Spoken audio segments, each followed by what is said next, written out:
ओम शांति। आज 19 मार्च 2022। परमात्मा शिव कहते हैं, मीठे बच्चे, बाप आए हैं तुम्हें इस दुख के लोक से निकाल सुख के धाम में ले जाने। धाम पवित्र स्थान को कहा जाता है। आज का प्रश्न है, ये बेहद का खेल किन दो शब्दों के आधार पर बना हुआ है? उत्तर है वर्षा और श्राप। परमात्मा सुख का वर्षा देते हैं, रावण दुख का श्राप देता है। ये बेहद की बात है। देवी देवता धर्म वाले परमात्मा से वर्षा लेते हैं। आधा कल्प के बाद फिर रावण श्राप देता है। तुम बच्चों को अब स्मृति आई कि हम निराकारी दुनिया में रहते थे, फिर सुख का पाठ बजाया। हम सो देवता, क्षत्रिय, वैश्य, शूद्र बने, अब ब्राह्मण बन देवता बनते हैं। ओम नमो शिवाय गीत बजा है। ओम शांति। ये है बेहद परमात्मा की महिमा। ऊंचे से ऊंचा वह भगवान है, ये तो सब जानते हैं। ऊंचे से ऊंच भगवान की मत भी जरूर ऊंची होगी, इसलिए कहा जाता है श्रीमत अर्थात श्रेष्ठ मत। सभी भक्तियाँ उनको याद करती हैं। ये है भगवान, वह है भगवान, तो भगवती भी चाहिए। पिता है तो माता भी चाहिए। एक होता है लौकिक माता पिता, दूसरा होता है पारलौकिक माता पिता। लौकिक होते हुए जब कोई दुखी होते हैं तो पारलौकिक को याद किया जाता है। अब तुम्हारा लौकिक संबंध भी है। लौकिक मतलब जो माता पिता हमें जन्म देते हैं, जन्म के माता पिता। पारलौकिक माता पिता तुम्हें परलोक में ले जाते हैं। एक निराकारी लोक जहाँ आत्माएं रहती हैं, दूसरा साकारी लोक। परमात्मा आकर इस दुख के लोक, जिसे मृत्यु लोक या पतित भ्रष्टाचारी दुनिया कहा जाता है, यहाँ से ले जाते हैं। यहाँ सब है पतित। पतित उनको कहा जाता है जो विकारों में जाते हैं। सतयुग में पावन संपूर्ण निर्विकारी रहते हैं। पहले लक्ष्मी नारायण की महिमा गाते थे, अपने को विकारी समझते थे। लक्ष्मी नारायण महाराजा महारानी पवित्र थे, तो प्रजा को भी पवित्र कहेंगे। वह है सुखधाम वैकुंठ। नर को धाम नहीं कहेंगे, धाम पवित्र को कहा जाता है। आज बाबा कह रहे हैं धाम पवित्र को कहते हैं केवल। कभी ज़्यादातर बाबा जो है इसको जो है दुख धाम भी कहते हैं। ये है अपवित्र दुनिया। भारत सुख धाम था, अभी पतित भ्रष्टाचारी नर्क है। अभी सबको सुख के धाम में ले जाना है तो जरूर परमात्मा को ही आना पड़े, जो आकर बच्चों को सुखी बनाए। बाबा है स्वर्ग का रचयिता। कहते हैं, हे बाबा, पहले पहले आपने हमको स्वर्ग का वर्षा दिया था। आधा कल्प हम स्वर्ग में रहे, उसको कहा ही जाता है सूर्यवंशी चंद्रवंशी राजधानी। बाबा याद दिलाते हैं 21 जन्म तुम स्वर्ग में रहे, 8 जन्म सतयुग के, 12 जन्म त्रेता के और 1 जन्म जो है वर्तमान संगम युग का। ये भी जो है स्वर्णिम तुल्य है, स्वर्ग युग के तुल्य, स्वर्णिम युग के तुल्य है, बल्कि उससे भी बढ़कर है। ये सब बातें बैठ बाबा समझाते हैं। कहते हैं, बच्चे तुम अपने जन्मों को नहीं जानते, मैं तुमको सब कुछ बतलाता हूँ। निराकार बाप निराकार बच्चों से बात करते हैं।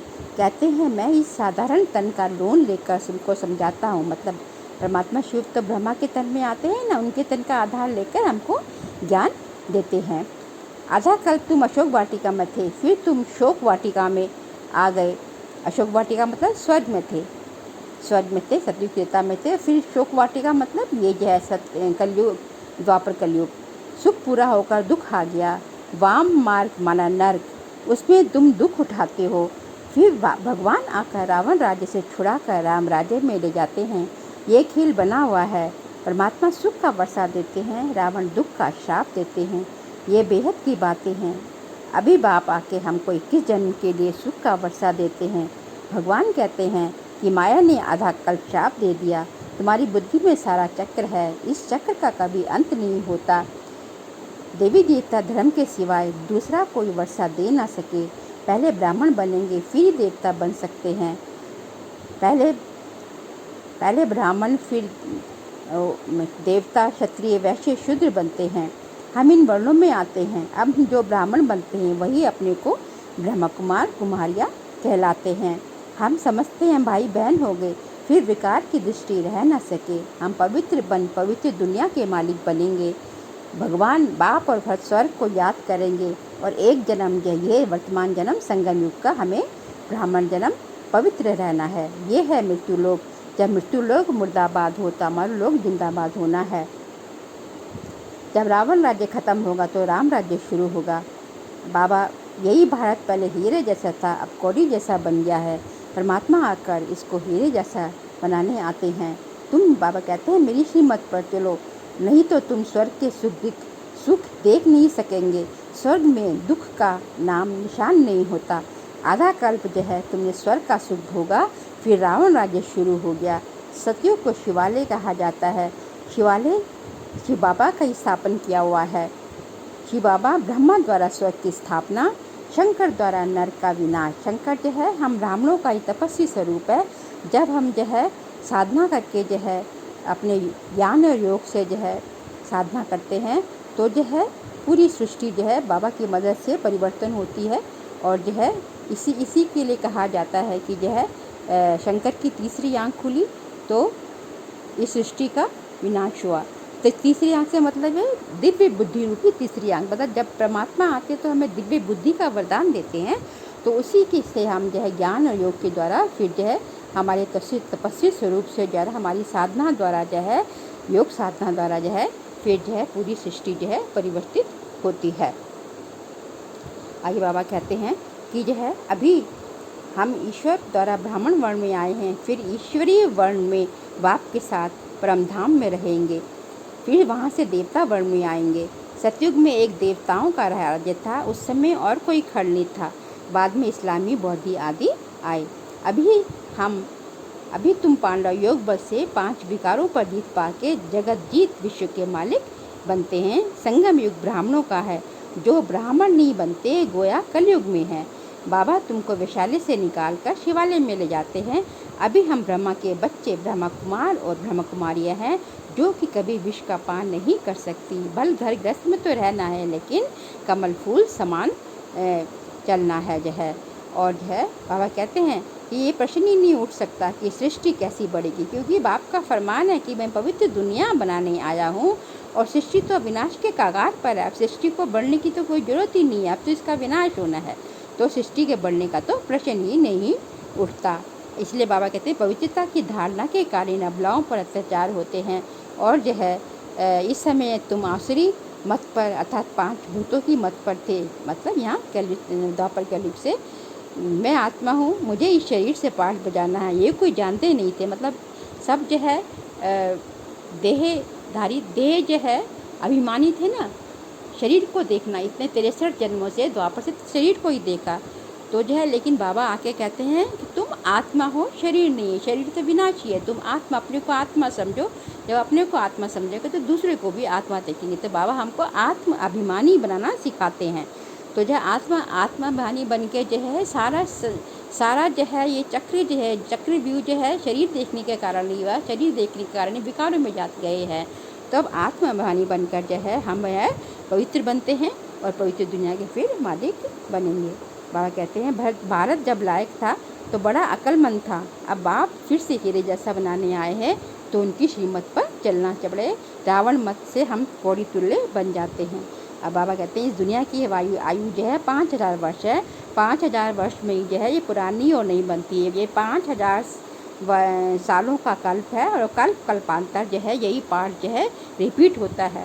हिस्ट्री जोग्राफी सृष्टि की रिपीट होती है और जो है एक शरीर छोड़ हम दूसरा नया लेते हैं और हम ब्राह्मण स्वर्ग का वर्षा ले रहे हैं। हम ही पहले जो है यहाँ से ये चक्र जो है बुद्धि में फिरते रहना चाहिए।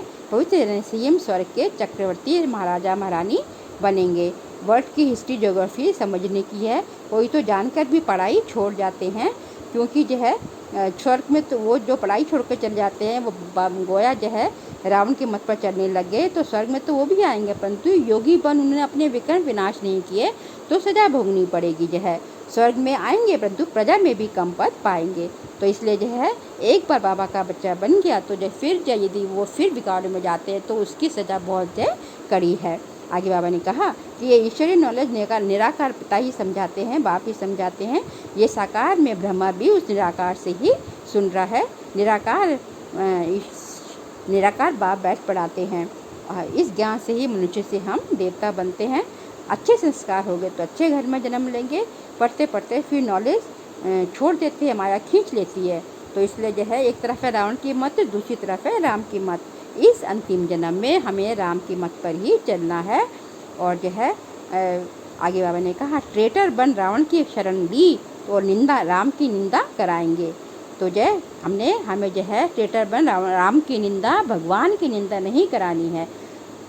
जो भगवान की निंदा कराते हैं वो कहीं भी ठौर नहीं पा सकते हैं। कहा जाता है ना, सतगुरु का निंदक ठौर ना पाए। हमारी बुद्धि में है कि वो राम राज्य और रावण राज्य का खेल बना हुआ है। आत्मा पहले सतो प्रधान होती है सतयुग में, फिर सतो रजो तमो में आती है। फिर जो धीरे धीरे कलाएँ भी कम होती हैं, 16 से 14 कला, फिर धीरे धीरे कम होते होते अब कलयुग के अंत में कोई भी कला नहीं रह जाती। इस पतित दुनिया का विनाश होना है। ये बेहद का पिता ये बच्चों को बैठ के ज्ञान देते हैं। अभी हम भगवान के घर में बैठे हैं और जो है आगे बाबा ने कहा कि जय चक्रवर्ती राजयोग से ज्ञान धारण करने से चक्रवर्ती राजा रानी बनेंगे और पुरुषार्थ कर फिर स्वर्ग में ऊंचा पद पाएंगे। अच्छा मीठे मीठे सीख लेते बच्चों प्रति माता पिता बाप दादा का याद प्यार और गुड मॉर्निंग। रूहानी बाप की रूहानी बच्चों को नमस्ते। हम रूहानी बच्चों की रूहानी बाप दादा को नमस्ते नमस्ते नमस्ते। आज के लिए सार के लिए पॉइंट्स हैं। इस अंतिम जन्म में राम की मत पर चलना है। कभी भी राम की शरण छोड़ रावण की शरण में जाकर बाप की निंदा नहीं करानी है। सजाओं से छूटने के लिए योगी बन विकर्ण विनाश करने हैं। पवित्र दुनिया में चलने के लिए पवित्र जरूर बनना है। आज का वरदान बाबा ने हम बच्चों को दिया है। बेहद के अधिकार को स्मृति में रख संपूर्णता की बधाइयाँ मनाने वाले मास्टर रचेता भव। बेहद के अधिकार को स्मृति में रख संपूर्णता की बधाइयाँ मनाने वाले मास्टर रचेता भव। संगम युग पर आप बच्चों को वर्षा भी प्राप्त है। पढ़ाई के आधार पर सोर्स ऑफ इनकम भी है और वरदान भी मिले हुए हैं। तीनों ही संबंध से इस अधिकार को स्मृति में इमर्ज रखकर हर कदम उठाओ, क्योंकि जो है इस टाइम परमात्मा भगवान जो है बाप टीचर सदगुरु तीनों के रूप में हमसे जो है तीनों का रूप में हम इनसे ज्ञान दे, तीनों के रूप में ये हमारे सामने है ना। तो बाप के रूप में हमें वर्षा देते हैं, टीचर के रूप में हमें पढ़ाई कराते हैं, ज्ञान देते हैं, और सदगुरु के रूप में हमें वरदान देते हैं। तो इस तरह बाबा कहते हैं इन तीनों ही संबंध से बाबा से इस तीनों ही संबंध की अधिकार से जो अधिकार की स्मृति इमर्ज रूप में रख लेंगे तो जो है हम जो है इमर्ज रूप में रख के हर कदम उठाना है। अभी समय प्रकृति और माया विदाई के लिए इंतजार कर रही है। सिर्फ आप मास्टर रचेता बच्चे संपूर्णता की बधाइयाँ मनाओ तो वह विदाई ले लेगी। समय प्रकृति और माया, क्योंकि जो है समय जो है अभी जो विनाश का समय नज़दीक आ रहा है, वो प्रकृति जो है अपना सारी जो है वो दिखाएगी, जय कर्तव्य दिखाएगी, प्रकृति की भी आपदाएँ आएंगी ना, और माया। तो बाबा कहते हैं ये सब चीज़ें तीनों चीज़ें जो है आप बच्चों के इंतज़ार कर रही है। ये कब ये है बच्चे जो है अपने संपूर्ण बने। बाबा कहते हैं ना तुमने विनाश का समय नज़दीक लाना है, तो कब बच्चे संपूर्ण बने तो जो है ये जो है आके जैसे ही बाबा के बच्चे संपन्न और संपूर्ण बनेंगे तो जो है विनाश होगा। तो इसलिए तीनों जो चीज़ें जो है समय प्रकृति माया हम बच्चों का ही मास्टर रचेता बच्चे का ही इंतज़ार कर रही हैं। और जो है जैसे बच्चे तैयार हो गए तो ये जैसे जैसे आप संपन्नता और संपूर्णता की ओर बढ़ेंगे तो यह आपसे विदाई लेने के लिए तैयार बैठी हैं। इंतज़ार केवल आप बच्चों के तैयार होने का है। नॉलेज के आईने में देखो कि अगर इस घड़ी विनाश हो जाए तो मैं क्या बनूंगा। इसलिए बाबा कहते हैं कि अपने को जो है ज्ञान के आधार पर नॉलेज के ज्ञान के उसमें मिरर में देखो, आईने में देखो कि यदि इस घड़ी मेरा विनाश हो जाए, मेरे पास ज्ञान और योग की धारणा कितनी हुई है, देवी गुणों की धारणा कितनी हुई है कि जो है मैं जो है मेरे में अपने को सूक्ष्म चेकिंग करो। अपने जो है अपना जो है सूक्ष्म लेवल पर चेकिंग करेंगे तो अपनी कमी कमजोरियाँ मालूम पड़ेंगी और पता चलेगा कि मेरे अंदर क्या कमी है, और तभी हम अपने आप को चेंज कर सकेंगे और तभी जो है हम जो है संपन्नता की ओर संपूर्णता की ओर बढ़ सकेंगे।